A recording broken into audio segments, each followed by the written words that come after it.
Hello दोस्तों, आपका स्वागत है रिव्यूअर्स में। तो आज हम नेटफ्लिक्स पर रिलीज हुई Korean survival drama web series squid game का रिकैप करने वाले हैं। तो बिना किसी देरी के चलिए शुरू करते हैं।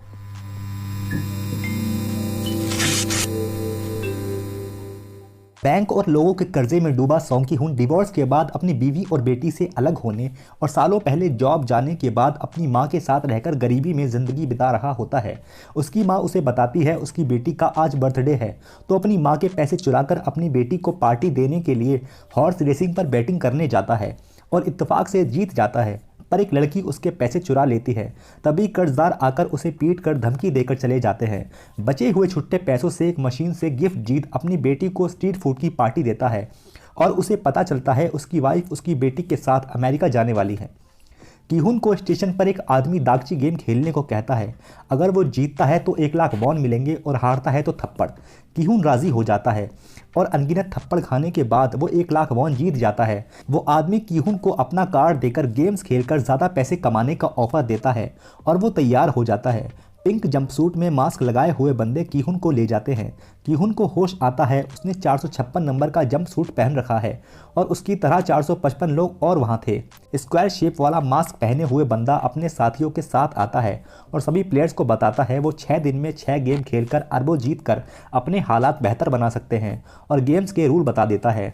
गेम की देखरेख काले कपड़े और मास्क पहना आदमी फ्रंटमैन कर रहा है। कीहुन एक बुजुर्ग प्लेयर नंबर 1 से दोस्ती करता है जिसे ब्रेन ट्यूमर होता है। उसे वहाँ उसके बचपन का दोस्त संगवू जो कि एक इन्वेस्टमेंट ब्रोकर का काम करता है, हॉर्स रेसिंग वाली चोर लड़की कांग मिलते हैं। पहला game red light green light खेलने के लिए सबको ग्राउंड में लाया जाता है और एक डॉल के गाना गाने पर सबको चलना होता है और रुकने पर फ्रीज होना होता है। गेम स्टार्ट होता है, गाना रुकने पर हिलने वाले बंदे को गोली मार दी जाती है। कीहुन संगवू और प्लेयर 199 अब्दुल की मदद से खेल को बिना मरे पूरा कर लेता है। पहले गेम में आधे से ज़्यादा लोगों के मर जाने से लोग डर जाते हैं और गेम छोड़कर जाने के लिए कहते हैं और गेम के तीसरे रूल का यूज़ कर वोटिंग करके गेम को कैंसिल कर देते हैं और बिना किसी पैसे के अपनी ज़िंदगी में वापस लौट जाते हैं। संगवू अब्दुल को अपने घर जाने के लिए किराया देता है। कीहुन पुलिस के पास जाता है और उन्हें गेम के बारे में बताता है, पर डिटेक्टिव जूनो के अलावा कोई उस पर यकीन नहीं करता क्योंकि ऐसा ही कार्ड उसके भाई को मिला था और तब से वो गायब है। प्लेयर्स को दोबारा गेम का इनविटेशन आता है और अपने हालात से मजबूर लोग फिर से गेम में शामिल हो जाते हैं। उन लोगों में कीहुन जिसे अपना कर्ज चुकाना है और अपनी मां की सर्जरी करानी है, संगवू जिसे फाइनेंशियल फ्रॉड के चलते पुलिस अरेस्ट करने वाली है, प्लेयर नंबर 1 जिसे ब्रेन ट्यूमर है जो बाहरी दुनिया में मरना नहीं चाहता, प्लेयर नंबर 67 कांग जिसे अपने पेरेंट्स को नॉर्थ कोरिया से और अपने छोटे भाई को ऑर्फनेज से निकालना है, प्लेयर नंबर 199 अब्दुल जो कि एक माइग्रेंट है जो अपने बॉस को पैसों के लिए इंजर्ड कर भाग आता है, प्लेयर 101 जांग डोक्सू जो कि एक लोकल गैंगस्टर है, अपने ऊपर ढेर सारे जुए के कर्जे से भाग रहा है। गेम में शामिल हो जाते हैं। पिंक जंपसूट वाले बंदे कीहुन को लेने आते हैं तो डिटेक्टिव जूनो उनका पीछा करता है। जूनहो 2 पिंक जंपसूट वाले बंदों को मारकर बोट से बाहर फेंक देता है और उनकी ड्रेस पहनकर उनमें शामिल हो जाता है और देखता है वो उन लोगों को आइलैंड पर ले आए हैं। प्लेयर्स अब गेम के लिए तैयार होकर आए हैं और अपने ग्रुप्स बनाने लगते हैं। कीहुन संगवू अब्दुल और बुड्ढे दद्दू टीम अप कर लेते हैं। कांग एक एयर वेंट से छानबीन करते हुए देखती है वो लोग बर्तन में चीनी पिघला रहे हैं। दूसरा गेम होता है शुगर हनी कोन्स का, जिसमें हर प्लेयर को 10 मिनट के अंदर अपना वाला शेप उस कैंडी से बाहर निकालना होगा। संगवू कांग से पूछता है उसने क्या देखा था और समझ जाता है वो कौन सा गेम खिलाने वाले हैं, पर वो अपने साथियों को नहीं बताता और खुद आसान शेप चुन लेता है। कीहुन सबसे मुश्किल शेप अम्ब्रेला चुनता है पर कैंडी चाटने वाली निंजा टेक्निक का इस्तेमाल कर शेप निकालकर बच जाता है। प्लेयर 212 एक लाइटर की मदद से पिन को गर्म कर शेप निकाल डॉक्सू की शेप निकालने में हेल्प करती है। प्लेयर 119 गेम हार जाता है और डर की वजह से स्टाफ के एक बंदे से गन छीनकर उसके ऊपर तान देता है और उससे मास्क उतारने को कहता है जो कि एक कम उम्र का लड़का होता है। यह देखकर 119 खुद को गोली मार लेता है। स्टाफ मेंबर के मास्क उतारने की वजह से फ्रंटमैन उसे गोली मार देता है। प्लेयर नंबर 111 एक बदनाम डॉक्टर होता है। वो कुछ स्टाफ मेंबर्स के साथ मिलकर प्लेयर के ऑर्गन्स निकाल कर उनको ब्लैक मार्केट में बेचने में हेल्प करता है। बदले में वो उसे होने वाले गेम्स की इन्फॉर्मेशन देते हैं।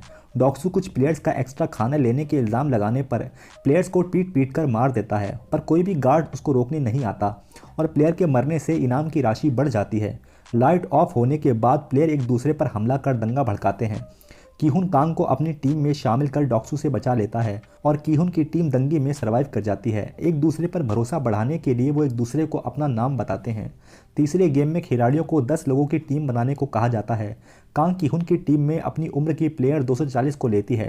प्लेयर 111 जो कि एक डॉक्टर है, डॉक्सू को होने वाले गेम के बारे में बता देता है और वो अपनी टीम को मजबूत करने के लिए स्ट्रॉन्ग मैन्स को चुनता है और प्लेयर 212 को टीम से निकाल देता है और वो कीहुन की टीम ज्वाइन करती है।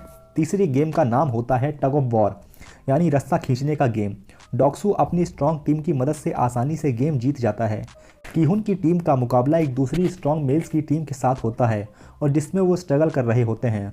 संगवू के तेज दिमाग और बुड्ढे दद्दू के एक्सपीरियंस और 70 मिनट वाली शाहरुख खान की स्पीच के चलते वो टग ऑफ वॉर का गेम जीत जाते हैं। फिर से दंगे की उम्मीद के चलते टीम्स अपने आसपास बैरिकेड बनाकर एक एक कर पहरा देते हैं। कीहुन को इस सिचुएशन से अपने 10 साल पहले का प्रोटेस्ट याद आता है जब उसने और उसके साथी स्टाफ ने ऑटोमोबाइल कंपनी से जॉब जाने पर किया था, जिसके चलते उसकी ज़िंदगी बर्बाद हो गई थी। जूनो को पता चलता है जिस वर्कर की आइडेंटिटी उसने चुराई थी ऑर्गन्स की स्मगलिंग में शामिल था। ऑर्गन्स रैकेट में शामिल वर्कर डॉक्टर को फ्रंटमैन मरवा देता है और कुछ लोगों को जूनो की कमरे की तलाशी लेकर उसको ढूंढने के लिए लगा देता है। जूनो बचता बचाता फ्रंटमैन के कमरे में पहुंच जाता है जहां उसे पता चलता है ये गेम 30 सालों से चल रहा है और उसका भाई इन्हो 2015 में इस गेम का विनर था। प्लेयर 111 डॉक्टर और रैकेट में शामिल वर्कर्स की लटकी हुई लाशों को प्लेयर्स को दिखाकर फ्रंटमैन गेम में चीटिंग होने के लिए माफ़ी मांगता है और यकीन दिलाता है ये गेम बिना किसी भेदभाव के बराबर मौका दिए जाने के लिए डिज़ाइन किए गए हैं। चौथे गेम के लिए सबको जोड़ी बनाने के लिए कहा जाता है। संगवू अब्दुल के साथ, कीहुन बुड्ढे दद्दू के साथ और कांग प्लेयर 240 के साथ टीम बनाते हैं, लेकिन उन्हें पता चलता है उन्हें जोड़ी में साथ नहीं बल्कि एक दूसरे के खिलाफ खेलना है।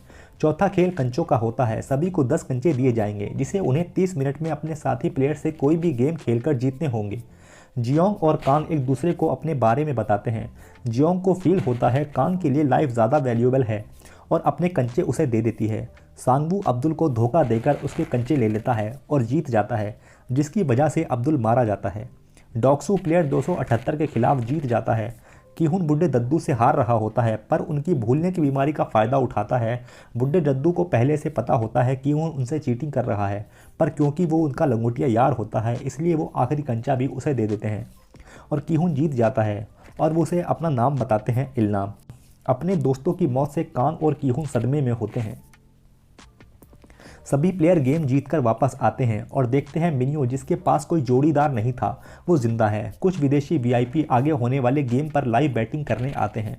जूनो एक सर्वेंट को पीट कर उसके कपड़े पहनकर वीआईपी को सर्व करने लगता है। एक वीआईपी को जूनो में काफ़ी इंटरेस्ट आता है, वो उसे अपने कमरे में ले जाता है। जूनो उसे वहां पीट कर उसका कन्फेशन का वीडियो बनाकर स्कूबा डाइविंग किट की मदद से आइलैंड से भाग जाता है और इसी बीच 5वां गेम चल रहा होता है जहां सभी प्लेयर्स को ग्लास के एक ब्रिज को पार करना होगा जिसमें नॉर्मल ग्लास और टेम्पर्ड ग्लास होते हैं। अगर नॉर्मल ग्लास पर चलते हैं तो मरेंगे और टेम्पर्ड पर चलेंगे तो बचेंगे। एक एक करके लोग गिरते पड़ते ब्रिज पार कर रहे होते हैं। डॉक्सू गुंडागर्दी दिखाते हुए आगे बढ़ने से मना करता है। मिनियो अपना बदला लेने के लिए उसे लेकर ब्रिज से कूद जाती है। प्लेयर नंबर 17 एक पुराना ग्लास वर्कर होता है तो लाइट की मदद से ग्लास पहचान कर आगे बढ़ने लगता है, लेकिन फ्रंटमैन लाइट ऑफ कर देता है। टाइम खत्म होने वाला होता है इसलिए संगवू प्लेयर 17 को ब्रिज से गिरा देता है और संगवू, कीहुन और कांग गेम पूरा करते हैं और ग्लास में विस्फोट होता है जिसकी वजह से तीनों इंजर्ड हो जाते हैं। तीनों फाइनलिस्ट कीहुन, संगवू और कांग के लिए नए कपड़े और बढ़िया से डिनर का इंतजाम किया जाता है। कांग ग्लास विस्फोट से हुए अपने गहरे जख्म को छुपाती है। डिनर के बाद तीनों को स्टेक के चाकू के साथ छोड़ दिया जाता है और कीहुन कांग से उसके साथ संगवू के खिलाफ खेलने को कहता है क्योंकि संगवू जीतने के लिए किसी भी हद तक जा सकता है, पर कांग उसे कहती है हम में से कोई भी जीते वो दूसरे की फैमिली का ख्याल रखेगा। कीहुन संगवू को मारने जाता है पर कांग उसे रोक लेती है और कहती है तुम कोई हत्यारे नहीं हो। कांग अपनी चोट के चलते बेहोश हो जाती है। कीहुन मदद के लिए आवाज़ लगाता है। मौका देख के संगवू कांग को मार देता है और गुलाबी जंप सूट वाले बंदे उसकी लाश को लेने आते हैं। तभी गुस्से में कीहुन संगवू पर हमला करता है पर फ्रंटमैन के बंदे उसे रोक लेते हैं। इसी दौरान जूनो एक दूसरे आइलैंड पर पहुंच जाता है पर फ्रंटमैन अपने बंदों के साथ उसे ट्रैक कर लेता है। फ्रंटमैन जूनो को मास्क उतार कर सरप्राइज देता है और जूनो को पता चलता है उसका भाई ही फ्रंटमैन है और वो जूनो को साथ काम करने को कहता है, पर जूनो मना कर देता है और इनो उसके कंधे पर गोली मार देता है और जूनो चट्टान से समुद्र में गिर जाता है। अब गेम में दो दोस्त संगवू और कीहुन फाइनलिस्ट के तौर पर बचते हैं और इस टूर्नामेंट का आखिरी गेम होता है स्क्विड गेम, जिसमें अच्छी खासी खतरनाक लड़ाई के बाद की-हुन संगवू को हरा देता है, लेकिन वो उसे जान से मारने से इनकार कर देता है और गेम के तीसरे रूल का इस्तेमाल कर संगवू से गेम छोड़ने के लिए कहता है। पर संगवू अपनी गर्दन में छुरा घोंप लेता है और मरने से पहले की-हुन से अपनी मां की देखभाल करने के लिए कहता है। प्राइज मनी और बैंक के कार्ड के साथ की-हुन को वापस सियोल भेज देते हैं और वहां उसे पता चलता है उसकी मां अब नहीं रही। 1 साल बाद हम देखते हैं की-हुन गेम की वजह से सदमे में आ चुका है और उसने प्राइज मनी को हाथ भी नहीं लगाया। एक आदमी की-हुन को विजिटिंग कार्ड देता है। की-हुन वहां जाता है और उसे वहां डेथ बेड पर अपना दोस्त इल्लम यानी बुड्ढे दद्दू मिलते हैं और वो की-हुन को बताते हैं उसने अपने जैसे बोर अमीर लोगों के मनोरंजन के लिए ये गेम बनाया था, जिसके लिए उसने बच्चों वाले गेम को चुना और आखिरी बार अपनी बचपन की यादें ताज़ा करने के लिए गेम में पार्टिसिपेट किया था। इल्लम को अपने ऊपर यकीन होता है दुनिया में इंसानियत नहीं बची है और वो मरने से पहले अपने दोस्त की-हुन के साथ शर्त लगाता है, सड़क किनारे पड़े शराबी की रात 12 बजे से पहले कोई मदद करता है तो की-हुन जीत जाएगा और वो मान लेगा इंसानियत जिंदा है, और किसी ने हेल्प नहीं की तो इल्लम जीत जाएगा। 12 बजने से 1 मिनट पहले एक आदमी पुलिस वाले को बुलाकर उस आदमी की हेल्प करता है और की-हुन जीत जाता है, लेकिन उसी मौके पर इल्लम दम तोड़ देता है। इल्लम की बात सुनकर की-हुन प्राइज मनी को सही जगह इस्तेमाल करने का फैसला करता है और कांग के भाई को शेल्टर से निकाल संगवू की मां के पास उसकी देखभाल के लिए छोड़ देता है और उन्हें प्राइज मनी का एक हिस्सा भी देता है। जैसे ही की-हुन अपनी बेटी से मिलने लॉस एंजलिस जा रहा होता है, एयरपोर्ट जाते हुए उसे वो प्लेटफॉर्म वाला बंदा एक मजबूर आदमी के साथ वही दागची गेम खेलता दिखता है, पर उसके वहां पहुंचने से पहले वो बंदा ट्रेन पकड़कर भाग जाता है।